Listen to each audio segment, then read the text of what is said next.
क्या आप उस परम रहस्य से परिचित हैं जो सृष्टि की सबसे बड़ी पहेली के रूप में छिपा हुआ है? वह कथा जो बाहर से देखने पर एक भ्रम की भांति प्रतीत होती है, परंतु जब हम उसे आत्मा की दृष्टि से निहारते हैं तो वह ब्रह्मांड का सनातन सत्य बनकर प्रकट होती है। क्या यह सच है कि स्वयं ब्रह्मा जी ने अपनी मानस पुत्री से विवाह किया, या फिर इस पौराणिक प्रसंग में कोई ऐसा गूढ़ संदेश छुपा है जो हमारी सोच को हमेशा के लिए बदल सकता है? आइए आज हम उस अलौकिक सत्य की खोज में निकलते हैं जो अब तक अनकहा और अनसुना रहा है। नमस्कार प्रिय भक्तों, हर हर महादेव। आप सभी का हमारे इस पावन मंच पर हार्दिक स्वागत है। भाइयों और बहनों, यह उस समय की बात है जब न आकाश था, न पृथ्वी थी, न जल था, न वायु थी। तब केवल एक ही सत्ता का अस्तित्व था, परब्रह्म का। और उसी परब्रह्म से सृष्टि के रचयिता ब्रह्मा प्रकट हुए। ब्रह्मा जी ने घोर तपस्या, गहन साधना और दिव्य ध्यान से उस बीज को उत्पन्न किया जिससे संपूर्ण सृष्टि का विस्तार होना था। परंतु सृजन अकेले संभव नहीं था। उसके लिए एक शक्ति, एक चेतना और एक प्रेरणा की आवश्यकता थी। इसी कारण ब्रह्मा जी के मन से एक अद्भुत, तेजोमयी और अनुपम देवी प्रकट हुई, मां सरस्वती। वे केवल ज्ञान, वाणी और विद्या की देवी नहीं थीं, बल्कि सृष्टि की गति और चेतना की भी अधिष्ठात्री थीं। यहीं से आरंभ होती है वह रहस्यमयी कथा जिसने युगों युगों से मनुष्य के मन में प्रश्न उत्पन्न किए हैं। क्या वास्तव में ब्रह्मा जी ने अपनी ही मानस पुत्री से विवाह किया? क्या यही सनातन धर्म का सबसे गहन और छुपा हुआ रहस्य है? मित्रों, सनातन धर्म को केवल बाहरी दृष्टि से देखना सबसे बड़ी भूल है।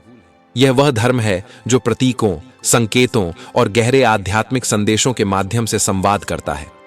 यहां हर कथा के पीछे एक गहन अर्थ छुपा होता है, और हर संबंध सिर्फ सांसारिक नहीं बल्कि आत्मिक और ब्रह्मांडीय होता है। ब्रह्मा जी और मां सरस्वती का यह संबंध भी किसी सांसारिक बंधन का नहीं था, बल्कि ज्ञान और सृष्टि की अनंत धारा के प्रवाह का प्रतीक था। मां सरस्वती कोई भौतिक पुत्री नहीं थी, वे ब्रह्मा जी की चेतना का मूर्त रूप थीं। ब्रह्मा जी का आकर्षण कोई लौकिक इच्छा नहीं, बल्कि सृष्टि की रचना की गहन आवश्यकता का परिणाम था। इस ब्रह्मांड को संचालित करने के लिए उनका मिलन अनिवार्य था।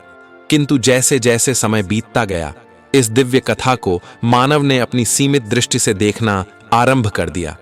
नतीजतन भ्रांतियां उत्पन्न हुईं और कई लोक कथाओं में इसे सांसारिक दृष्टि से वर्णित किया गया। पर जो सनातन के गूढ़ रहस्यों को समझते हैं, जो चेतना के स्तर पर इस कथा का चिंतन करते हैं, वे जानते हैं कि यह मिलन कोई सामान्य घटना नहीं थी। यह वह क्षण था जब ज्ञान और सृष्टि का संगम हुआ और उससे इस चराचर जगत को जीवन का प्रवाह प्राप्त हुआ।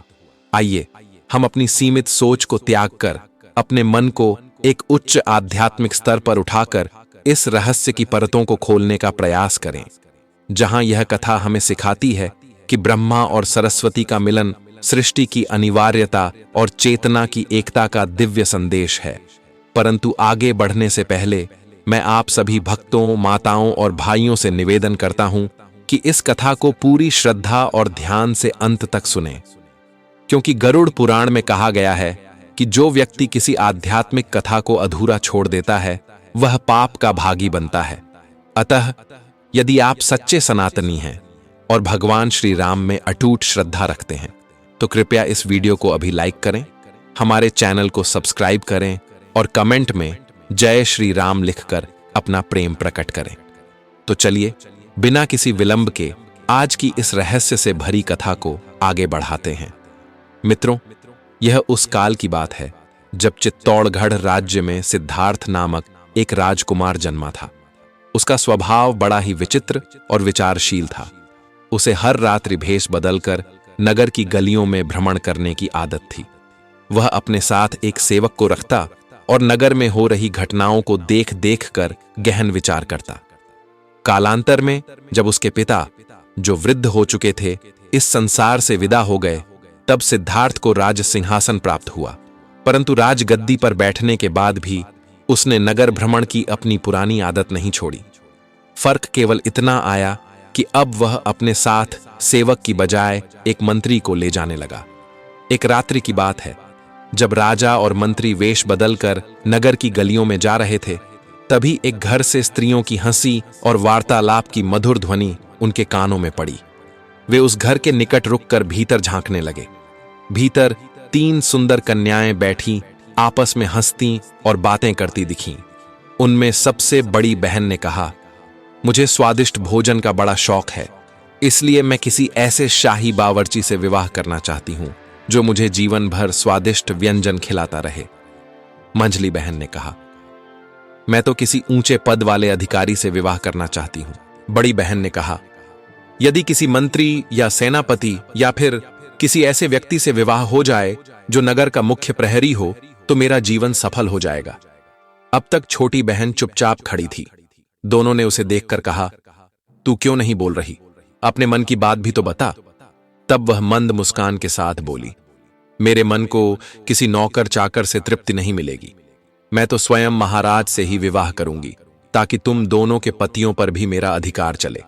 और इतना ही नहीं, मेरा स्वप्न तो यह है कि मुझे राजा से ऐसा पुत्र प्राप्त हो जिसके हंसते समय फूल झड़ें, रोने पर मोती टपकें, जिसके सिर के एक ओर सोने जैसे बाल हों और दूसरी ओर चांदी जैसे। उसकी बातें सुनकर बड़ी और मंझली बहन जोर जोर से हंस पड़ी। अरे पगली, कैसी अजीब बातें करती है। लेकिन उधर बाहर खड़े राजा और उसका मंत्री यह सब सुनकर चकित हो उठे। राजा ने मंत्री से कहा, इस घर को पहचान लो। कल प्रातः इन तीनों बहनों को दरबार में बुलाया जाए। मैं स्वयं इनसे पूछना चाहता हूं। प्रभात होते ही राजा झा के अनुसार वे तीनों बहनें दरबार में लाई गईं। राजा ने उन्हें देखकर विशेषकर छोटी बहन की सुंदरता पर मोहित होकर कहा, रात्रि में जो बातें तुमने अपने घर में कहीं वह सब मुझे झांत है, क्योंकि मैं स्वयं सुन रहा था। सच सच बता दो, अन्यथा दंड भुगतना पड़ेगा। लज्जा और भय से तीनों बहनें सिर झुकाए खड़ी रहीं। कुछ क्षण बाद हिचकिचाते हुए बोलीं, महाराज, हमें सब कुछ स्मरण नहीं। वह तो हम यूं ही हंसी मजाक कर रही थीं। राजा ने कहा, निडर होकर कहो, मैं तुम्हारी इच्छाओं को पूरा करने का प्रयास करूंगा।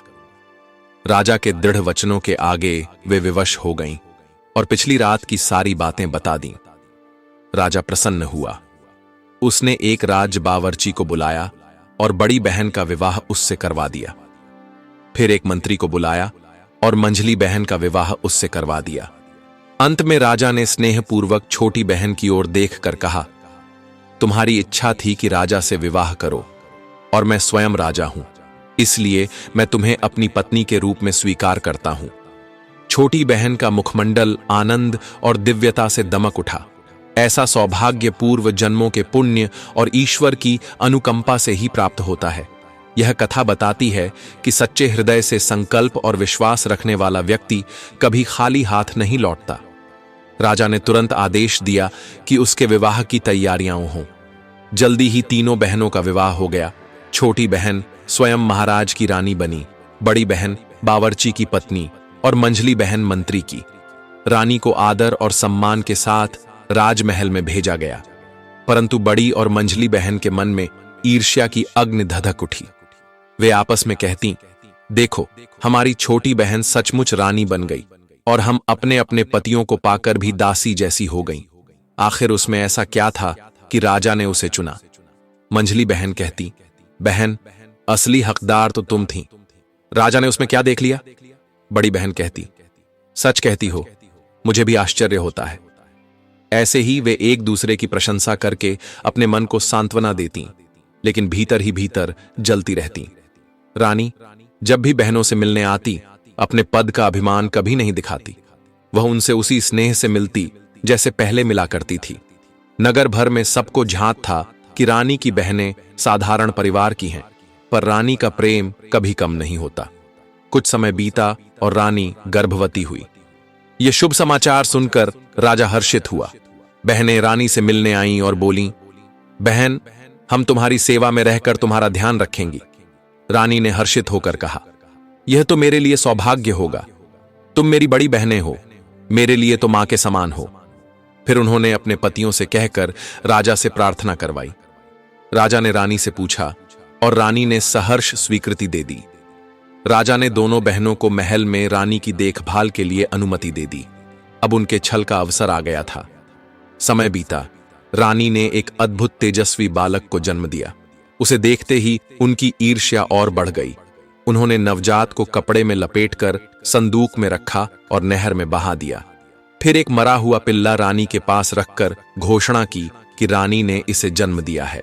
राजा को जब यह ज्ञात हुआ, वह क्रोध से भर गया। ऐसी स्त्री का क्या करूं? पर मंत्री ने बहुत समझाया, तब जाकर राजा का मन कुछ शांत हुआ। इधर वह संदूक बहते बहते राजबाग के समीप पहुंचा, जहां एक सिपाही ने उसे देख लिया। संदूक खोलकर देखा तो उसमें अद्भुत तेजस्वी बालक था। उसकी अपनी संतान नहीं थी। उसने उसे अपने घर ले जाकर पुत्रवत पालन करना शुरू किया। 1 वर्ष बीता। फिर रानी को पुनः गर्भवती होने का सौभाग्य मिला। फिर वही षड्यंत्र। दूसरी बार भी पुत्र को नहर में बहाया और एक मरी हुई बिल्ली का बच्चा रख दिया। राजा को फिर क्रोध आया, परंतु मंत्री के समझाने पर उसे प्राणदंड नहीं दिया। परंतु रानी का सम्मान कम होता गया। वही बालक भी बहते बहते उसी सिपाही को मिला और वह भी पालन पोषण करने लगा। कुछ समय बाद रानी को तीसरी बार एक कन्या की प्राप्ति हुई, लेकिन बहनों की ईर्ष्या ने फिर दया को न आने दिया। उन्होंने उस कन्या को भी नहर में बहा दिया। वह कन्या एक माली को मिली, जिसने उसे पुत्री समान पाला। उधर बहनों ने रानी के पास मरी हुई सुंदरियां रख दी। राजा का क्रोध असह्य हो गया। नगर में उपहास होने लगा कि रानी तो पशु पक्षियों को ही जन्म देती है। राजा ने कहा, अब मैं इसे मारूंगा नहीं, पर ऐसा दंड दूंगा जो मृत्यु से भी कठोर हो। राजा ढ्या से नगर चौराहे पर लकड़ी का पिंजरा बनवाया गया और रानी को उसमें बंद कर दिया गया। फरमान निकला कि जो भी गुजरता रानी पर थूके, जो न थूके उसे भी वैसा ही दंड मिले। मंत्री इस अन्याय से दुखी हुआ। वह जानता था यह पाप रानी का नहीं, उसकी दुष्ट बहनों का है। उधर समय बीता। तीनों बच्चे बड़े हुए। माली और उसकी पत्नी का देहांत हो चुका था। दोनों भाई राज्य की सेना में काम करने लगे। बहन भी साथ रहती। एक दिन भाई शिकार पर चले गए। बहन घर पर अकेली थी। तभी एक वृद्धा आई। पुत्री, कुछ देर ठहरने दो। कन्या ने सादर स्वागत किया, भोजन कराया, अपने महल और बगीचे दिखाए। वृद्धा ने देखा सब कुछ सुंदर है। कन्या ने पूछा, मां, क्या कुछ कमी है? वृद्धा बोली, पुत्री, मत पूछो। यदि बता दूं तो तुम सोचोगी बूढ़ी व्यर्थ दोष ढूंढ रही है। कन्या ने विनम्रता से कहा, नहीं मां, निसंकोच कहो, मुझे प्रसन्नता ही होगी। कन्या ने हाथ जोड़कर निवेदन किया, अम्मा, कृपया बताइए, मैं उसे पूर्ण करने का भरसक प्रयास करूंगी। वृद्धा ने स्नेह भरी दृष्टि से कहा, पुत्री, सब कुछ तो सुंदर और उत्तम है, पर मेरी दृष्टि में यदि इसमें 3 दिव्य वस्तुएं और आ जाएं, तो यह बाग सृष्टि का अनुपम आभूषण बन जाएगा। परंतु वे वस्तुएं साधारण नहीं, दुर्लभ और कठिनाई से प्राप्त होने वाली हैं। कन्या ने श्रद्धा से कहा, मां, कृपा कर वह तीनों वस्तुएं बताइए। वृद्धा बोली, ध्यान से सुनो पुत्री। पहली वस्तु है एक ऐसी बोलने वाली बुलबुल जिसकी वाणी मनुष्यों की भांति होती है, और जब वह गाती है तो सहस्त्रों पक्षी उसके गीत में स्वर मिलाते हैं। दूसरी वस्तु है एक गाने वाला वृक्ष जिसके पत्ते बड़े, चिकने और घने हैं। जब वे पवन से हिलते हैं तो आपस में रगड़कर ऐसा मधुर संगीत उत्पन्न करते हैं जिसे सुनने वाला मोहाविष्ट हो जाता है। और तीसरी दिव्य वस्तु है स्वर्ण जल, अर्थात वह अमृत तुल्य सुनहरा जल जिसकी एक बूंद किसी पात्र में पड़ते ही वह पात्र अनंत जल से भर उठता है और उससे कभी न रुकने वाला फव्वारा फूट पड़ता है, क्योंकि वही जल पुनः लौटकर उसमें समा जाता है। वृद्धा की यह रहस्यमयी वाणी सुनकर कन्या विस्मित हो उठी और बोली, अम्मा, जब आपको इन दुर्लभ वस्तुओं का इतना ज्ञान है तो यह भी बताइए कि वे कहां प्राप्त होंगी। वृद्धा ने गंभीर स्वर में कहा, पुत्री, मैं इतना तो नहीं बता सकती कि वे कहां हैं, परंतु यदि कोई व्यक्ति सीधे उत्तर दिशा की ओर 10 दिन निरंतर यात्रा करे तो मार्ग में जो प्रथम साधु या पुरुष मिले वही आगे का संकेत देगा। फिर वृद्धा धीरे धीरे उठ खड़ी हुई और बोली, अब मैं चलती हूं, बहुत समय हो गया। वह यह न जानती थी कि कन्या इतनी साहसी निकलेगी कि स्वयं उन दिव्य वस्तुओं की खोज में निकल पड़ेगी। इसलिए उसने निश्चल भाव से सब कह दिया। कन्या ने उसकी वाणी को श्रद्धा से अपने हृदय में अंकित कर लिया। जब दोनों भाई शिकार से लौटे तो बहन को उदास पाया। उन्होंने स्नेह से पूछा, बहन, क्या तुम अस्वस्थ हो या किसी बात से मन खिन्न है? कन्या ने धीरे से सिर झुकाकर कहा, नहीं भैया, ऐसा कुछ भी नहीं। भाइयों ने फिर आग्रहपूर्वक कहा, निश्चय ही कुछ न कुछ कारण है, जब तक बताओगी नहीं हम यहां से उठेंगे नहीं। बहन ने गहरी सांस लेकर कहा, भाइयों, मैं इसलिए छिपा रही थी कि यह सुनकर तुम दोनों चिंता में पड़ जाओगे, पर जब तुमने हठ किया है तो सुनो। यह महल जो हमें पिता से प्राप्त हुआ अपनी शोभा में अनुपम है, फिर भी आज मुझे झांत हुआ कि इसमें 3 दिव्य वस्तुओं की कमी है जो इसे अद्वितीय बना सकती हैं। भाइयों ने पूछा, वे 3 वस्तुएं कौन सी हैं? कन्या ने श्रद्धा से कहा, पहली है वह बोलने वाली बुलबुल, दूसरी संगीत उत्पन्न करने वाला वृक्ष, और तीसरी वह दिव्य स्वर्ण जल जिसकी एक बूंद से निरंतर फव्वारा फूटे। फिर उदास स्वर में बोली, मुझे नहीं मालूम वे कहां हैं, इसी सोच में व्याकुल हूं। बड़े भाई ने दृढ़ स्वर में कहा, बहन, यदि दिशा बता सको तो हम उन्हें लाने का प्रयास करेंगे। अगली प्रातः बड़ा भाई अस्त्र शस्त्र से सुसज्जित होकर अपने घोड़े पर आरूढ़ हुआ और उत्तर दिशा की ओर निकल पड़ा। बहन की आंखों से अश्रुधारा बहने लगी। भैया, मैं कितनी स्वार्थी हूं, अपने मनोरथ के लिए तुम्हें ऐसी कठिन यात्रा पर भेज रही हूं। मैं अपनी अभिलाषा त्यागती हूं, तुम मत जाओ। बड़े भाई ने स्नेह से मुस्कुराकर कहा, बहन, जिसने संकल्प किया वह पीछे नहीं हटता। यदि मैं न गया तो जीवन भर अपने को कायर मानूंगा। फिर उसने अपनी बहन को एक छुरी दी और कहा, जब तक यह छुरी वैसी ही रहे समझना मैं कुशल हूं, पर यदि इस पर रक्त की बूंदें दिखें तो समझ लेना कि मैं इस लोक में नहीं रहा। भाई बहन दोनों के हृदय विषाद से भर उठे, परंतु बड़ा भाई अडिग मन से निकल पड़ा। लगातार 20 दिन की यात्रा के पश्चात उसे एक वन में एक आश्रम दिखाई दिया। बाहर एक वृद्ध तपस्वी ध्यान मग्न बैठे थे। उनके केश और दाढ़ी इतनी लंबी थीं कि शरीर को ढक चुकी थी। नख बड़े बड़े और सारे शरीर पर चटाई सी बिछी हुई प्रतीत हो रही थी। राजकुमार घोड़े से उतरकर चरणों में दंडवत प्रणाम कर बोला, महाराज। तपस्वी ने आशीष दिया, परंतु उनके केशों के कारण वाणी अस्पष्ट थी।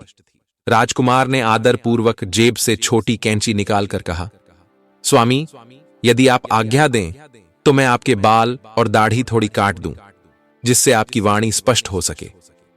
तपस्वी ने मौन संकेत से अनुमति दी। राजकुमार ने अत्यंत श्रद्धा और सावधानी से उनके केश, दाढ़ी, मूछें काटी। अब तपस्वी का मुख तेजस्वी और प्रसन्न प्रतीत होने लगा, जैसे समय की परतें हटाकर भीतर का ज्योतिर्मय स्वरूप प्रकट हो गया हो। राजकुमार ने विनम्रता से कहा, महाराज, यदि दर्पण होता तो दिखाता, आप वृद्ध से युवा जैसे दिखने लगे हैं। तपस्वी की आंखों में वात्सल्य की चमक तैर गई। वे बोले, पुत्र, तूने सेवा से मेरा मन प्रसन्न कर दिया। बता, तू किस प्रयोजन से इतनी दूर आया है? मैं तेरा क्या कर सकता हूं? राजकुमार ने हाथ जोड़कर कहा, हे महात्मा, मैं बहुत दूर से एक महान कार्य की सिद्धि के लिए आपके पास पहुंचा हूं। राजकुमार ने विनम्रतापूर्वक हाथ जोड़कर कहा, महाराज, मैं उस गाने वाली बुलबुल, दुर्लभ वृक्ष और सुनहरे जल की खोज में निकला हूं। कृपा कर बताइए, ये दिव्य वस्तुएं कहां मिल सकती हैं? तपस्वी कुछ क्षण मौन रह गए। उनकी दृष्टि गंभीर हो गई। राजकुमार थोड़ा और झुककर बोला, महाराज, आप मौन क्यों हो गए? यदि नहीं बताना चाहते तो न कह दीजिए, पर कुछ तो कहें। तपस्वी ने धीमे स्वर में उत्तर दिया, पुत्र, मैं जानता हूं कि वे दिव्य वस्तुएं कहां हैं, पर मैं तुम्हें बताना नहीं चाहता। तुमने जो सेवा की है उसके बदले मैं तुम्हें संकट में डालना नहीं चाहता। उस पथ पर अनेक गए पर कोई लौटकर नहीं आया। वह मार्ग अत्यंत भयावह है, इसलिए मैं चाहता हूं कि तुम वापस लौट जाओ। परंतु राजकुमार की आंखों में अडिग निश्चय की ज्योति थी। उसने दृढ़ स्वर में कहा, महाराज, मैं लौटने के लिए नहीं आया हूं। मैंने अपनी बहन को वचन दिया है, चाहे प्राण चले जाएं, पर मैं अपने प्रण से पीछे नहीं हटूंगा। कृपा करके मुझे मार्ग बताइए। मेरे शौर्य और साहस पर विश्वास कीजिए। तपस्वी ने गहरी श्वास ली और बोले, पुत्र, कठिनाई यही है कि वहां तुम्हें शत्रुओं से युद्ध करने का अवसर ही नहीं मिलेगा। वहां जो बाधाएं आएंगी वे छिपकर वार करेंगी। राजकुमार ने शांत भाव से कहा, महाराज, मैं अदृश्य आघातों को भी सहने का साहस रखता हूं, मुझे बस आप मार्गदर्शन दें। तपस्वी ने बहुत समझाया, बहुत रोका, पर जब देखा कि राजकुमार का निश्चय अटल है, तब उन्होंने झोली से एक गेंद निकाली और कहा, पुत्र, यदि तुमने ठान ही लिया है तो यह गेंद ले लो। घोड़े पर बैठकर इस दिशा में जाओ और गेंद को भूमि पर गिरा दो। यह स्वयं लुढ़कती जाएगी, तुम इसके पीछे चलते रहना। यह एक पर्वत के चरणों में जाकर रुकेगी, वहां घोड़ा बांधकर पैदल चढ़ाई शुरू करना। मार्ग में तुम्हारे दोनों ओर काले पत्थर होंगे, वे देखकर भयभीत मत होना। चढ़ते समय तुम्हारे कानों में डरावनी, अपमानजनक, क्रोधपूर्ण आवाजें आएंगी। कोई धमकाएगा, कोई पुकारेगा, कोई गालियां देगा, पर पुत्र, भूलकर भी पीछे मत मुड़ना। यदि पीछे मुड़ोगे तो तुम भी उन्हीं पत्थरों में बदल जाओगे। वे सभी पत्थर वे मनुष्य हैं जो भय से पीछे मुड़ गए थे। यदि तुम साहसपूर्वक चोटी तक पहुंच गए तो वहां एक वृक्ष पर पिंजरे में वह दिव्य बुलबुल मिल जाएगी।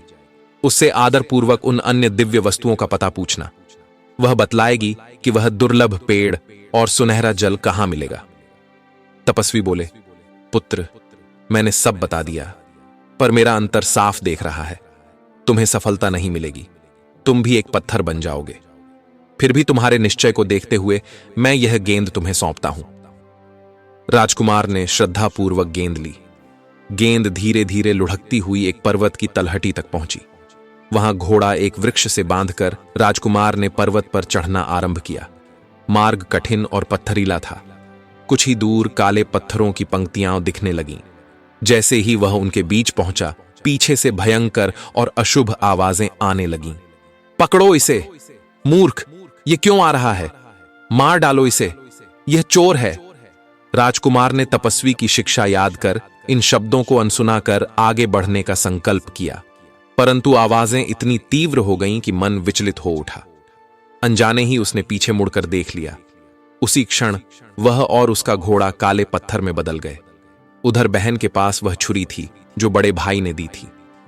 यदि मुझे कुछ हुआ तो इस पर रक्त की बूंदें टपकेंगी। बहन रोज उसे देखती थी। उस दिन छुरी पर रक्त टपकने लगा। बहन हाहाकार कर उठी, भैया, मेरे कारण तुम्हारा यह हश्र हुआ। हे ईश्वर, मुझे कुछ भी नहीं चाहिए, बस मेरा भाई लौटा दो। बहन को विलाप करता देख छोटा भाई भी द्रवित हो उठा। उसने कहा, बहन, अब विलाप व्यर्थ है। मैं पता लगाऊंगा कि भाई की मृत्यु कैसे हुई, प्राकृतिक आपदा से या किसी शत्रु के हाथों। बहन ने बहुत रोका। मैं एक भाई को खो चुकी हूं, दूसरा नहीं खोना चाहती। भैया कम साहसी नहीं थे, फिर भी हार गए। छोटे भाई ने बहन को मोतियों की माला दी और कहा, जिस दिन यह माला एक साथ चिपक जाए, समझ लेना मैं भी इस संसार में नहीं रहा। वह भी घोड़े पर सवार होकर निकल पड़ा। 20 दिन की यात्रा कर उसी तपस्वी के पास पहुंचा। प्रणाम कर बोला, महाराज, कृपा कर बताइए, वह गाने वाली बुलबुल, दिव्य पेड़ और सुनहरा जल कहां मिलेगा? तपस्वी ने उदास स्वर में कहा, पुत्र, वह मार्ग अत्यंत संकटपूर्ण है। कुछ दिन पूर्व तुम्हारे जैसे ही एक युवक आया था। मैंने बहुत समझाया, पर वह भी न माना और लौट कर न आया। राजकुमार बोला, महाराज, वह मेरा बड़ा भाई था। मैं जानता हूं कि अब वह नहीं रहा, पर मुझे जानना है कि वह कैसे मरा। तपस्वी बोले, पुत्र, उस मार्ग पर जो भी भयभीत होकर पीछे देखता है, वह पत्थर बन जाता है। तुम्हारे भाई के साथ भी यही हुआ। मैं फिर कहता हूं, लौट जाओ। राजकुमार ने दृढ़ता से कहा, महाराज, अब लौटना व्यर्थ है। कृपया मुझे भी वही मार्गदर्शन दें। तपस्वी ने एक गहरी सांस ली और कहा, यदि तुम्हारा निश्चय अटल है तो यह गेंद लो, यह तुम्हें तुम्हारी मंजिल तक पहुंचाएगी। राजकुमार ने गेंद को अपने कर कमलों में ग्रहण किया और गेंद फिर उसी भक्ति भाव से लुढ़कने लगी। राजकुमार उसके पीछे चलते हुए उस परम लक्ष्य की ओर बढ़ा। कुछ दूर चलने पर गेंद एक विशाल पर्वत के चरणों में जाकर ठहर गई।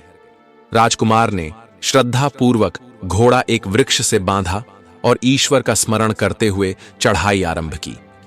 अभी कुछ ही कदम बढ़े थे कि पीछे से कटु और अपमानजनक शब्दों की गूंज उठी। अरे दुष्ट, कहां जा रहा है? रुक जा, तुझे दंड दूंगा। इन गालियों से उसके भीतर क्रोध की अग्नि भड़क उठी। तपस्वी की दी चेतावनी क्षण भर को विस्मृत हो गई। राजकुमार ने आवेग में तलवार खींची और जैसे ही पीछे देखने को हुआ, उसी क्षण उसकी देह और उसका घोड़ा काले पत्थर में बदल गए। उधर उस समय जब राजकुमारी ने उस माला को देखा जो छोटे भाई ने उसे दी थी, उसने पाया कि माला के सभी मोती आपस में चिपक गए हैं। यह देखकर उसका हृदय चीत्कार कर उठा। उसी क्षण उसने जान लिया कि उसका दूसरा भाई भी अब इस नश्वर लोक में नहीं रहा। उस शोक से उसकी आत्मा पीड़ित हो उठी और वह बिलख बिलख कर रो पड़ी। आंसुओं की धारा इतनी तीव्र थी कि वह मूर्छित हो गई। जब चेतना लौटी तो उसके हृदय में पश्चाताप की ज्वाला भड़क उठी। मेरे कारण ही मेरे दोनों भाई संसार से विदा हो गए, अब मेरे जीवन का क्या प्रयोजन शेष है। पर वह केवल एक साधारण कन्या नहीं थी, वह तेजस्वी राजकुमारी थी, जिसने शस्त्र विद्या, घुड़सवारी, तलवारबाजी और धनुर्विद्या में पूर्ण निपुणता पाई थी। उसकी परवरिश भी एक वीर सिपाही के घर में हुई थी। अब उसने निश्चय कर लिया, वह अपने भाइयों की खोज में स्वयं निकलेगी। उसने अपने इष्ट देव का ध्यान कर घोड़े पर आरूढ़ होकर यात्रा आरंभ की। 20 दिन की कठिन यात्रा के पश्चात वह उसी तपस्वी के चरणों में पहुंची। उसने आदरपूर्वक प्रणाम कर निवेदन किया, हे तपस्वी महाराज, मुझे वह बोलने वाली बुलबुल, गाने वाला पेड़ और सुनहरे जल का कलश चाहिए, कृपया मार्गदर्शन करें। तपस्वी बोले, पुत्री, मैं तुम्हें प्रार्थना करता हूं, अपने मन की इस इच्छा को त्याग दो। वह मार्ग तुम्हारे लिए नहीं है। तुम्हारे दोनों वीर भाई भी लौट कर नहीं आए, वे पत्थर बन चुके हैं। पर राजकुमारी की दृष्टि में अडिग निश्चय की ज्योति थी। उसने कहा, महाराज, मैं यह जानकर ही आई हूं, मैं या तो अपने भाइयों को वापस लाऊंगी या उन्हीं के साथ पत्थर बन जाऊंगी। अब मुझे जीवन का मोह नहीं है, कृपया मार्ग दिखाइए। तपस्वी ने उसकी आंखों में अद्भुत तेज देखा और समझ लिया कि यह कन्या साधारण नहीं है। उन्होंने वही गेंद उसे सौंपते हुए वही चेतावनी दी, पुत्री, मार्ग में कैसी भी भयानक आवाजें आए, पीछे मुड़कर मत देखना। राजकुमारी ने भक्तिभाव से गेंद को लिया और घोड़े पर सवार होकर चल पड़ी। गेंद उसे उसी पर्वत के चरणों तक ले आई। उसने अपने कानों में रुई के फाहे रख लिए ताकि कोई भी अपशब्द उसकी मनः शक्ति को विचलित न कर सके। अपने इष्ट देव का स्मरण कर उसने चढ़ाई आरंभ की। मार्ग के दोनों ओर काले पत्थर खड़े थे। अचानक भीषण शब्द गूंजने लगे, मारो इसे, यह जादूगरनी है, इसे समाप्त कर दो। परंतु कानों में रुई होने के कारण उन शब्दों का प्रभाव उस पर तनिक भी न पड़ा। उसका ध्यान केवल अपने लक्ष्य पर रहा और वह अडिग विश्वास के साथ आगे बढ़ती गई। अंततः वह पर्वत की चोटी पर पहुंची। वहां उसने देखा, स्वर्णिम पिंजरे में बैठी एक अलौकिक बुलबुल। राजकुमारी ने विनम्रता से पिंजरा उतारा और मधुर स्वर में कहा, हे दिव्य पक्षी, मैं तुम्हारी शरण में आई हूं। बुलबुल ने मनुष्य की वाणी में कहा, हे साहसी राजकुमारी, तुम्हारा स्वागत है। तुम्हारे साहस ने उन दुष्ट आत्माओं को परास्त कर दिया है। कहो, तुम्हारी क्या अभिलाषा है? राजकुमारी ने नमन कर कहा, मुझे गाने वाला पेड़ और सुनहरे जल का कलश चाहिए। बुलबुल बोली, वह गाने वाला पेड़ यहीं समीप है, उसकी यह शाखा लो, इसे अपने उद्यान में रोप देना, यह तुरंत एक दिव्य वृक्ष बन जाएगा। और यह स्वर्ण कलश लो, इसमें से एक बूंद भी अनंत फव्वारा उत्पन्न करने के लिए पर्याप्त है। बुलबुल ने आगे कहा, और ये जो काले पत्थर तुम देख रही हो, इनमें तुम्हारे दोनों भाई भी सम्मिलित हैं। इस स्वर्ण जल की कुछ बूंदें उन पर छिड़क दो, वे सब फिर से जीवित हो जाएंगे। राजकुमारी ने श्रद्धा से वैसा ही किया। जैसे ही उन पत्थरों पर स्वर्ण जल की बूंदें पड़ीं, वे सब पुनः जीवित हो उठे। उसके दोनों भाई भी जीवन को पुनः प्राप्त कर खड़े हो गए। वे अपनी बहन को देखकर विस्मित और हर्षित हो उठे। दोनों ने बहन को हृदय से लगा लिया। राजकुमारी ने वहां एकत्र हुए अन्य राजकुमारों से कहा, अब आप सब अपने अपने राज्य को लौट जाएं और स्वयं अपने भाइयों के साथ दिव्य बुलबुल, गाने वाले पेड़ की शाखा और सुनहरे जल के कलश को लेकर अपने घर लौट आई। घर पहुंचते ही उन्होंने श्रद्धापूर्वक उस शाखा को अपने बाग में रोप दिया और वह तुरंत एक विशाल और अद्भुत वृक्ष बन गया। जो शाखा राजकुमारी ने श्रद्धा से रोपी थी, वह तुरंत ही एक दिव्य संगीत से भरपूर विशाल वृक्ष में परिवर्तित हो गई और सुनहरे जल की एकमात्र पावन बूंद से वहां एक अद्भुत फव्वारा फूट पड़ा। जो सतत बहता हुआ संपूर्ण वातावरण को स्वर्ग सा बना रहा था। वह स्थान अब मानो स्वयं प्रभु की लीला का स्थल प्रतीत होने लगा। एक दिन ईश्वर की इच्छा से वही मार्ग से राजा का आगमन हुआ। जब उसके कानों में उस दिव्य वृक्ष की मधुर ध्वनि पहुंची और उसने उस चमत्कारी फव्वारे को देखा, तो उसका हृदय विस्मय और आकर्षण से भर उठा। उत्सुकता से प्रेरित होकर वह घर के भीतर प्रविष्ट हुआ। वहां उसकी दृष्टि उन तीनों भाई बहनों पर पड़ी। राजकुमारी ने श्रद्धापूर्वक राजा को आसन ग्रहण कराया। उसी समय वह दिव्य बुलबुल, जिसने अपने स्वर से सबका मन मोहा था, बोल उठी, हे राजन, क्या आप जानते हैं कि यह तीनों बालक बालिका आपके ही अंश से उत्पन्न संतान हैं? वही पुत्र और पुत्री जिन्हें आपकी दुष्ट सालियों ने जन्म के समय छलपूर्वक पशुओं से बदल दिया था और जिनकी विफलता का दोष आपने अपनी निष्पाप रानी पर डाल दिया। फिर उस पुण्यात्मा बुलबुल ने प्रेम पूर्वक राजा को सारी कथा विस्तार से सुनाई। कैसे इन बच्चों के हंसने पर फूल झड़ते हैं, रोने पर मोती टपकते हैं और इनके केश स्वर्ण तथा रजत जैसे दीप्तिमान हैं। राजा यह सब सुनकर स्तब्ध रह गया। उसकी आत्मा ग्लानि और पश्चाताप की अग्नि में तपने लगी। उसे अपने किए हुए अन्याय का साक्षात बोध हो गया। वह तुरंत अपने महल की ओर दौड़ा, अपनी दोनों सालियों को बुलवाया और बुलबुल ने पुनः सच को सबके सम्मुख दोहराया। सत्य के प्रकाश के सामने वे दोनों कांप उठीं और अपराध स्वीकार कर लिया। राजा ने उन दोनों को उनके पाप का दंड देते हुए आजीवन कारावास का आदेश दे दिया।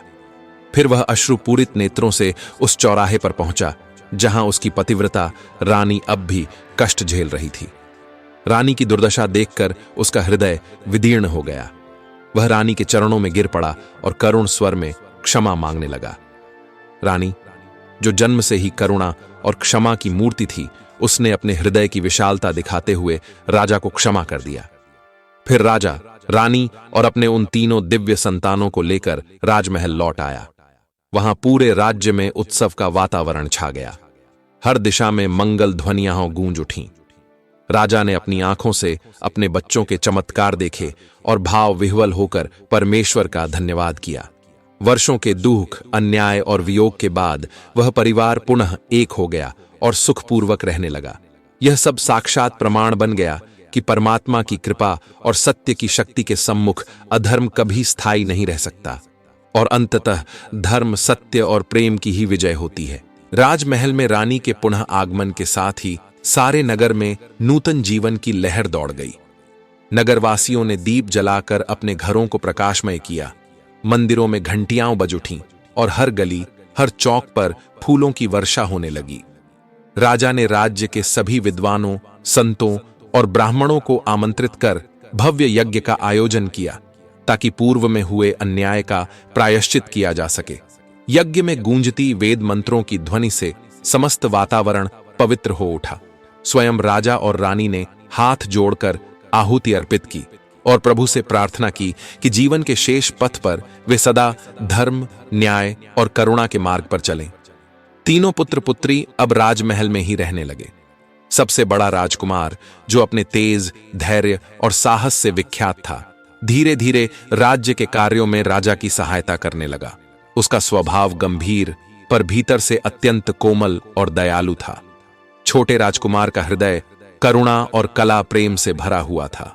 वह संगीत, चित्रकला और शास्त्रों में पारंगत था और राजकुमारी, जो अपने सौंदर्य, विवेक और साहस के लिए नगर में प्रसिद्ध हो गई, वह राज्य की स्त्रियों और बालिकाओं के कल्याण हेतु विशेष योजनाएं बनाने लगी। एक दिन राजकुमारी ने अपने भाइयों से कहा, भैया, हमें केवल महलों में बैठकर प्रसन्न नहीं होना चाहिए। हमें उन लोगों की भी सुध लेनी चाहिए जिनके लिए हम राजा की संतान हैं, हमारे प्रजा। वही तो सच्चे अर्थ में हमारे परिवार का विस्तार है। उसकी बात सुनकर दोनों भाइयों ने सहमति में सिर हिलाया। तब तीनों भाई बहन राजा से अनुमति लेकर नगर के अलग अलग भागों में जाने लगे। अनाथ बच्चों के लिए विद्यालय, रोगियों के लिए औषधालय और निर्धनों के लिए भोजनालय स्थापित किए।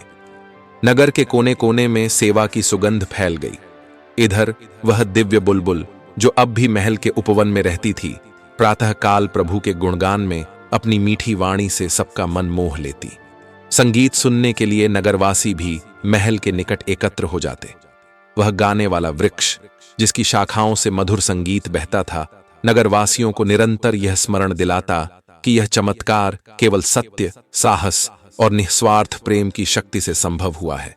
राजा ने भी अपने जीवन का शेष समय धर्म के प्रचार, न्याय की स्थापना और प्रजा के कल्याण में अर्पित कर दिया।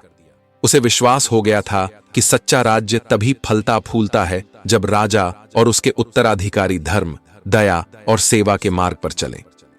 समय के साथ उस महल का यह कथा नगर से निकलकर दूर देशों में भी प्रसिद्ध हो गई।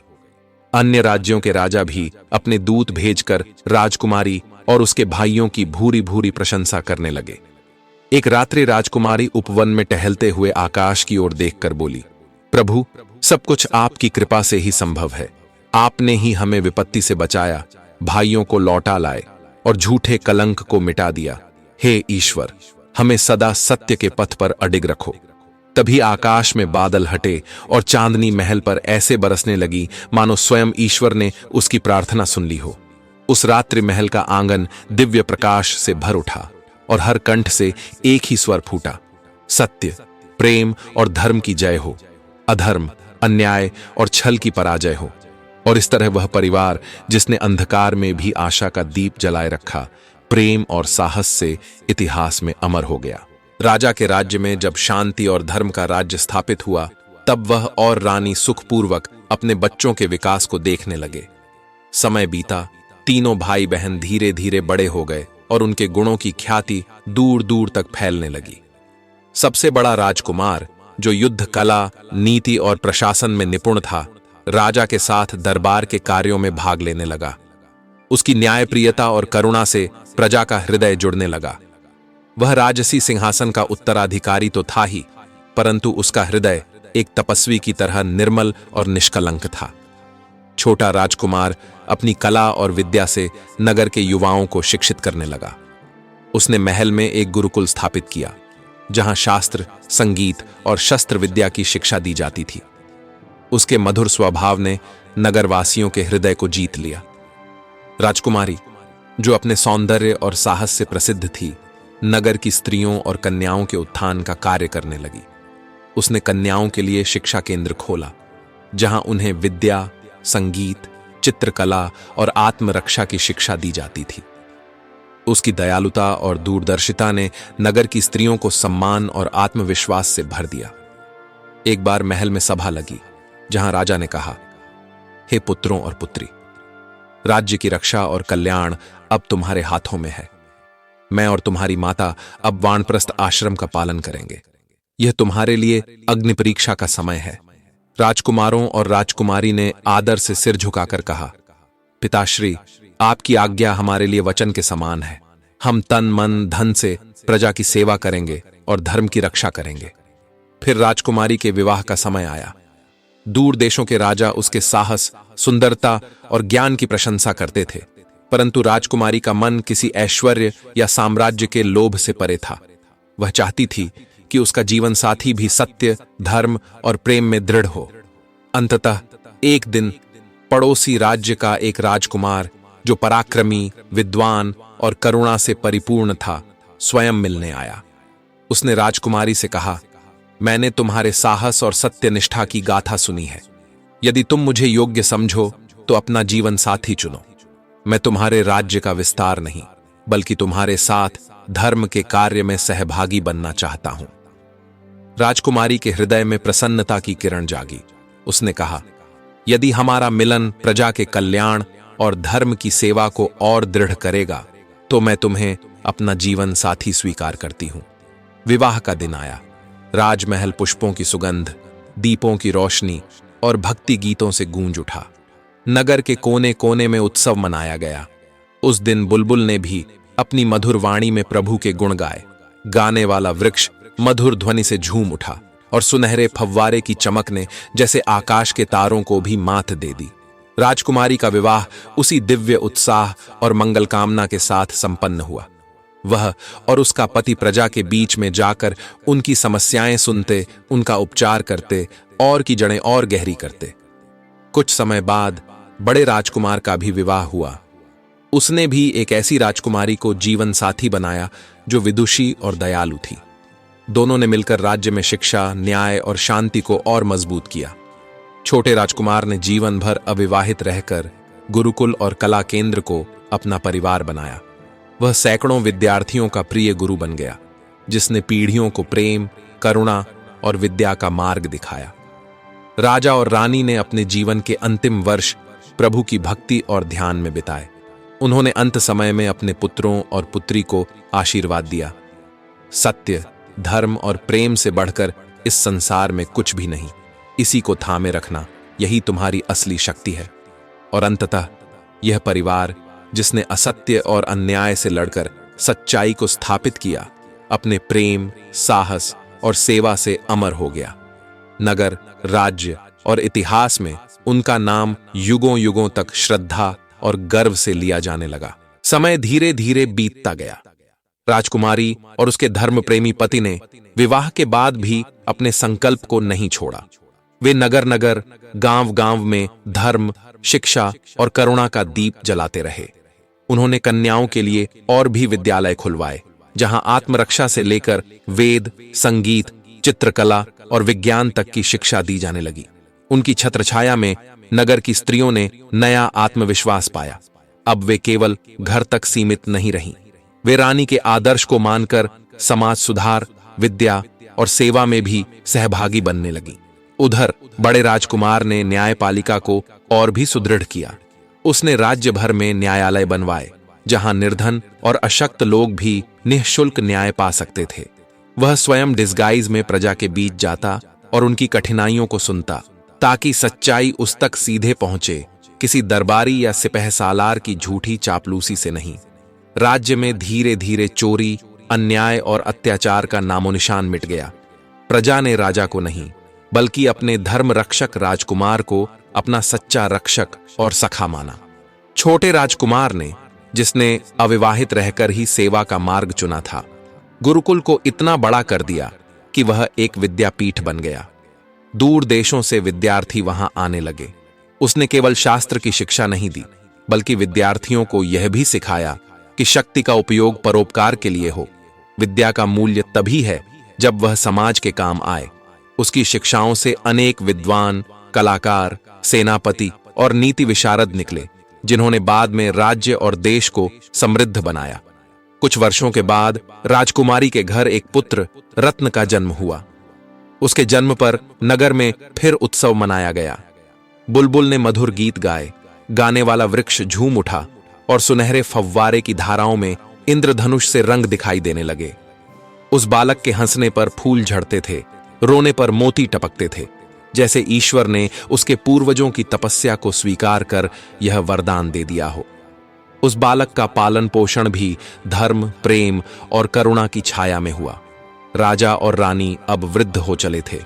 उन्होंने राज्य की बागडोर बड़े राजकुमार को सौंप दी और स्वयं तीर्थाटन पर निकल गए। वे प्रत्येक पवित्र स्थल पर जाकर प्रार्थना करते, हे प्रभु, हमें इतनी शक्ति देना कि अंतिम श्वास तक प्रजा की भलाई सोचें और कभी भी मोह, अहंकार या क्रोध हमें भ्रष्ट न कर सके। वहीं राजकुमारी का बेटा बड़ा होकर भी अपनी माता की तरह धर्म और सेवा में लगा रहा। धीरे धीरे उसका नाम भी नगर नगर में प्रसिद्ध हो गया। लोग उसे दयालु कुमार के नाम से पुकारने लगे। उसने अपने मामा यानी छोटे राजकुमार से शिक्षा पाई और बड़े मामा से राजनीति और युद्ध कला सीखी। वह बचपन से ही अन्याय को देखकर चुप नहीं रहता था। जब भी कोई गरीब या असहाय उसके पास आता, वह स्वयं उसके दुख में सहभागी होता। एक दिन नगर में भयंकर सूखा पड़ा। नदियां और तालाब सूख गए, खेत बंजर हो गए। राजा चिंतित हुए कि अब प्रजा का पेट कैसे भरेगा। तब उस दयालु कुमार ने नगर में बुलबुल, गाने वाला पेड़ और सुनहरे फव्वारे को नगर के बीच लाकर स्थापित करवा दिया। फव्वारे का जल खेतों में पहुंचाया गया। गाने वाले वृक्ष के पास प्रार्थना और सत्संग होने लगे और बुलबुल ने अपने मधुर स्वरों से लोगों को भय से बाहर निकालकर आशा का संदेश दिया। देखते ही देखते वर्षा आई, खेत हरे हुए और नगर में फिर से जीवन लौट आया। प्रजा ने हर्षोल्लास से नारे लगाए, सत्य और धर्म की जय हो, रानी की संतान की जय हो। काल के साथ उस परिवार की अगली पीढ़ियां भी धर्म, प्रेम और सेवा के इसी पथ पर चलीं।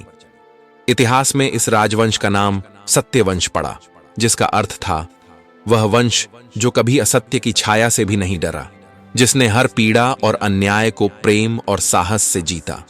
और आज भी कहते हैं, जब कोई सच्चे हृदय से उस बुलबुल से प्रार्थना करता है, उस गाने वाले वृक्ष की छाया में बैठकर ध्यान करता है, या उस फव्वारे के स्वर्ण जल को देखता है, तो उसके मन में भी वही दिव्य शक्ति जागती है जो असंभव को संभव कर देती है।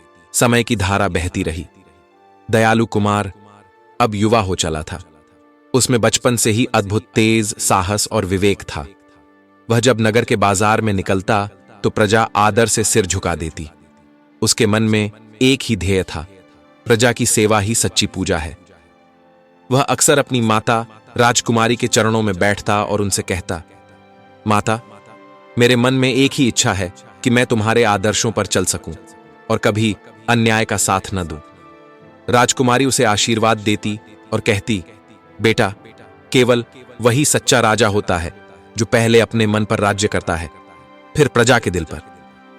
उधर बुलबुल अब वृद्ध हो चली थी, पर उसकी वाणी में मधुरता कम न हुई। गाने वाला वृक्ष और सुनहरे फव्वारे ने भी नगर को नई पहचान दी थी। दूर देशों से यात्री इन्हें देखने आते और सत्यवंश की गाथा सुनकर चकित रह जाते। धीरे धीरे राजकुमारी और उसके दोनों भाई भी वृद्ध हो गए। एक दिन तीनों भाई बहन बुलबुल के पास बैठे और बोले, अब हमारे जीवन का सूर्य अस्ताचल की ओर बढ़ चला है। हमने जो किया वह प्रभु की कृपा थी। अब यह वंश तुम्हारे आशीर्वाद से अगली पीढ़ी को सौंपना चाहते हैं। बुलबुल मुस्कुराई और कहा, तुम तीनों ने अपने जीवन को धर्म, प्रेम और सेवा में अर्पित किया। यही सत्य की विजय है। अब आगे की पीढ़ियां भी तुम्हारे पथ पर चलेंगी। अंततः वह दिन आया जब राजकुमारी, जिसने अपने साहस से अपने भाइयों को जीवन दान दिया था, इस संसार से विदा हुई। उसके दोनों भाई भी कुछ समय बाद दिव्य लोक को प्रस्थान कर गए। उनके जाने के बाद भी नगर में वर्षों तक उनकी गाथाएं गाई जाती रहीं। दयालु कुमार ने राज्य की बागडोर संभाली। उसने भी अपने जीवन को उसी सेवा पथ पर अर्पित किया। उसने नगर में और विद्यालय, औषधालय और धर्मशालाएं बनवाईं। युद्ध केवल तब लड़ा जब वह अनिवार्य था और सदैव न्याय के लिए लड़ा। समय के साथ गाने वाला वृक्ष और बुलबुल भी स्वर्ग से धार गए, पर नगरवासियों ने उनकी स्मृति में भव्य स्मारक बनवाया, जहां हर दिन दीप जलाए जाते और बच्चों को सत्य, साहस और करुणा की शिक्षाएं दी जाती। सत्यवंश का यह गौरवशाली इतिहास अगली पीढ़ियों में भी जीवित रहा। आज भी कहते हैं कि उस नगर के मंदिरों की घंटियों की ध्वनि में वही बुलबुल का मधुर स्वर बसता है और फव्वारे की बूंदों में वही उज्ज्वल स्वर्ण आभा दिखती है जो सत्य की जीत का प्रतीक है। इस प्रकार उस महान कथा का अंत हुआ, जहां एक रानी ने अन्याय सहकर भी प्रेम दिया, जहां भाई बहन ने प्राणों की बाजी लगाकर एक दूसरे को बचाया, और जहां अंततः सत्य, धर्म और करुणा की ही विजय हुई। दर्शक बंधु, ब्रह्मा जी ने मां सरस्वती से विवाह क्यों किया था? यदि कोई आपसे पूछे तो स्मरण रखिए, ब्रह्मा जी ने जब सृष्टि रचने का संकल्प लिया, तब उन्हें अनुभूति हुई कि केवल इच्छा शक्ति से सृष्टि में सुंदरता, लय और ज्ञान का संचार नहीं हो सकता। तभी उन्होंने अपने मन से प्रकट की ज्ञान, वाणी, कला और संगीत की अधिष्ठात्री देवी मां सरस्वती को। उनके बिना सृष्टि में केवल आकार रह जाता, पर उसमें प्राण, भाव और सार नहीं आता। विचार तो होते पर गहराई नहीं होती, शब्द होते पर उनमें अर्थ की चेतना नहीं होती। ब्रह्मा जी ने मां सरस्वती से विवाह इसीलिए किया ताकि ज्ञान और सृजन का यह पवित्र संगम संपूर्ण सृष्टि को जीवन दे सके। यह विवाह सांसारिक आकर्षण से नहीं, बल्कि सृष्टि की पूर्णता के लिए था। ब्रह्मा जी ने मां सरस्वती के साथ मिलकर सृष्टि को केवल आकार ही नहीं दिया, बल्कि उसमें विद्या, संगीत, कला और सौंदर्य का अमृत भी भर दिया। यह दर्शाता है कि शक्ति और सृजन तभी सार्थक होते हैं जब वे ज्ञान और विद्या के आलोक से आलोकित होते हैं। यही कारण है कि ब्रह्मा जी का विवाह कोई साधारण घटना नहीं, अपितु संपूर्ण सृष्टि के संतुलन और सौंदर्य का मूल आधार बना। इस दिव्य मिलन से हमें यह शिक्षा मिलती है कि कोई भी सृजन, कोई भी कार्य तभी पूर्ण होता है जब उसमें ज्ञान, भावना और रचनात्मकता का सम्यक मेल होता है।